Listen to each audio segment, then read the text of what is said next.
Good morning mga kalakwatsero. So today is June 21, Sunday. So dini muna tayo mag-update sa may Barangay San Pedro, sakop ng Santo Tomas. So mag-update tayo sa kanilang South Luzon Expressway. Yan mga kalakwatsero. So ngayon nandini tayo sa may Maharlika Highway. So nandito tayo sa may Barangay San Pedro. So doon sa unahan mag-left turn tayo mga kalakwatsero. So yun na yung kalsada, papasok doon papuntang Slicks. At pag diretsuhin natin yan, yun na rin yung shortcut road papuntang Barangay Santa Elena. Yan. So sa unahan mga kalakwatsero, yan na rin yung crossing papuntang Padre Pio. So itong area din, ito yung matraffic talaga. Mula pa doon sa may Barangay San Miguel, sa may Pepsi-Cola hanggang dito sa crossing ng St. Padre Pio, yan ang traffic talaga. So sana luluwag na ito pag natapos na yung East 64 kasi parallel na yung ano natin, mga malalaking kalsada din sa may Santo Tomas. So yan, mag left turn tayo, ito na yon. So dahan-dahan tayo mga kalakwatsero kasi mabilis yung mga sasakyan din eh. So ayan. So dito madaanan natin yung Dali. Ayan, yung Dali at saka yung Alphamart. Din ito na rin yung kalsada na diretsong papuntang Barangay Santa Elena. Shortcut road na ito mga kalakwatsero. So hindi gano'n siya kalaking kalsada. 2 lanes lang ito. Okay. Continue tayo.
Ayan mga kalakotsero, ito na yung update natin sa ating Slicks TR4 din sa may Barangay San Pedro.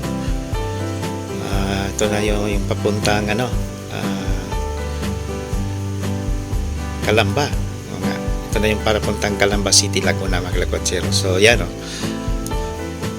So may mga area na talaga na patapos na rin, imintado na siya. So putol-putol lang yung natin, simento ngayon. May mga area kasi na ginagawa yung mga tulay. Kasi sa daming ilog kasi itong area na to. Yan o. So pakita natin. So itong mga area na yan, so yan yung mga ongoing construction dahil may mga tulay dyan, o mga maliit na ilog. So yan yun. Medyo matrabaho talaga siya. Ayan. So ito na rin yung papuntang Alaminos, Laguna, itong area na yan. Ayan. So, konti na lang mga kalakotsero, siguro matapos na to within this year, no? Estimated nila is katapusan ng taon na to. Para next year, 2027, magamit na itong kalsada na to, itong Slicks TR4. So mabawasan na rin yung traffic natin dyan mula doon sa may Pepsi-Cola hanggang St. Padre Pio na crossing. Medyo luluwag na yon pag ito ay nabuksan itong Slicks TR4 mga kalakotsero. So yan, tanaw natin yung Royal Palm Subdivision na tinamaan ng Slicks TR4. Ayan, sa may right side. So ito na yung papuntang Alaminos, Laguna mga kalakotsero. So malaking tulong itong kalsada na to, no? So, mabawas-bawasan din yung mga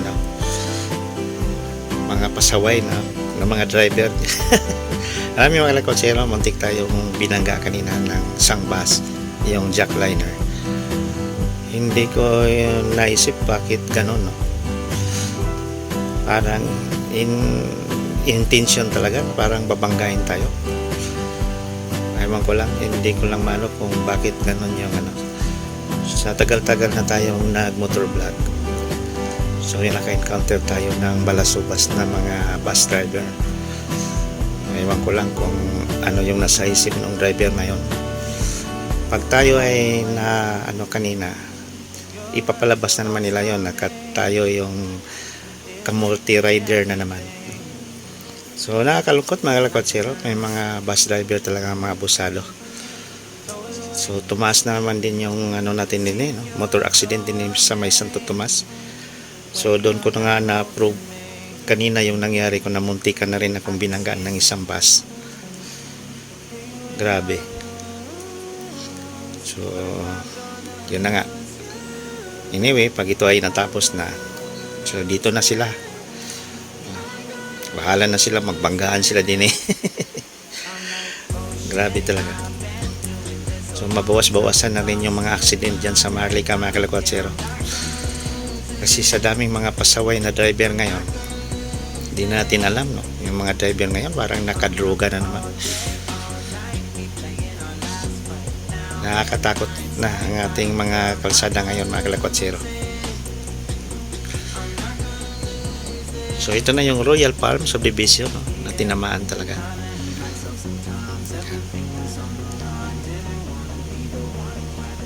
Medyo talaga siya. Nadikit talaga ito sa may South Luzon Expressway, itong subdivision na to. Yan. So yan yung kino-cover natin I think 3 months ago. Na nahati itong subdivision na to. Kasi yung subdivision na yan mga kalakotsero, diretso yan dito.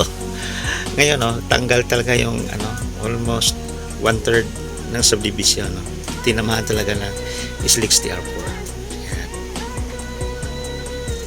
Then yan na rin yung Stonewell subdivision, yan, Stonewell yan, saka yung sa likod yan, yan yung Highlands. So maraming talaga subdivision itong Santo Tomas, no? Ang daming subdivision mga kalakotsero. Okay, dito na lang. So mag-update na naman tayo dito sa baba. Hello, good afternoon mga kalakotsero. So ngayon nandito tayo sa may Royal Subdivision. Ito yung tinamaan ng Slicks TR4. Yan, no? Yan yung Slicks. Papuntang Barangay San Felix na yan. diretsong Alaminos, Laguna na yan, no? So ito yung Royal Subdivision na tinamaan talaga yan, no? So itong mga bahay na to wala pa ring tao, no? Wala pa ring nakatira din eh, yan, no? Bakante pa yung mga bahay din eh, walang katao-tao. Yan, no? Sayang nung yun. Sayang yung mga units din eh, oh. Walang nakatira. So yan, no? So gilid na siya ng S60R4. Yan yung na-demolish last month, I think almost 5 months na pala. Yan. So yan yung S60R4 going to Calamba. Yan, going to Calamba na yan.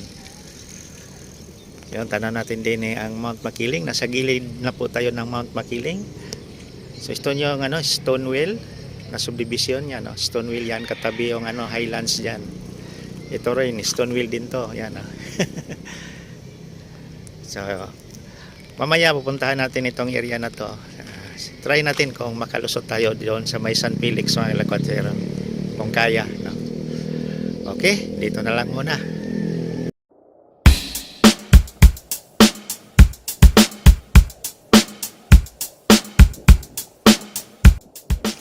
So yan, mag-ground update na naman tayo. Tingnan natin, mga lakwatero, yung status din sa may baba. So papunta tayo doon sa may barangay San Felix. So sakaya lang natin kasi yan, medyo hindi safe ang kalsada, mabuhangin, malubak. So delikado tayo, baka tayo ay sumimplang. Delikado, mabuhangin, no? Ramdam natin yung gulong natin na yun nag-i-slide. So try lang natin. So din maraming farm. Maraming farm na nadaanan itong kalsada na to. Ang lawak pala ng farm din sa may San Pedro. So yan, no? Yan, nakakatakot. Buhangin, no? Pero kung naulan na to, delikado talaga. Hindi ito pwede kung ito ay naulan, mga lakwatero. Sobrang putik to pag naulan ito. Pag ito ay nabasa, nako, sobrang putik. Try lang natin. Adventure muna tayo. So ito na yung papuntang San Felix. Yan. So din parang may tulay na gagawin din kasi may mga maliit kasi na ilog. Yan ang mga creek siguro ito. Although dalawang gamit nila, may tulay at saka yung culvert. Culvert ang gamit din. Pag maliit, culvert lang ang gamit nila. Pag medyo malaki, tulay talaga siya, bridge type. So ayan, parang detour lang to. Ang pinaka-slicks natin ay nasa taas. Yan, ang farm mo, ang lawak, ang ganda. Parang farm bill yan, ang ganda, no? So try lang natin, mga lakwatero, hanggang saan ang kaya natin ngayon. Okay.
So yan, bumalik na tayo mga katsero. Hindi na tayo tumuloy doon sa may San Felix kasi medyo delikado pa yung kalsada.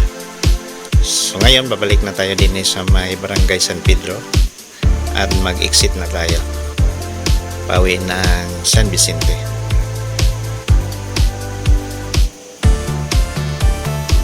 So timing yung paggala natin ngayon, medyo paulan na rin, medyo naambo na. So yan pala mga katsero, maraming salamat po sa ating mga bagong subscribers, sa ating mga viewers. Thank you very much for subscribing our channel. So dito lang tayo mag-update within Santo Tomas. Pala, thank you very much sa ating mga kaibigan at sa ating mga supporters dyan, no, sa ibang bansa at ating mga kaibigan sa trabaho. Thank you very much sa inyo pagpanood ng ating mga videos. So dito na lang. God bless us all. Thank you. Bye bye.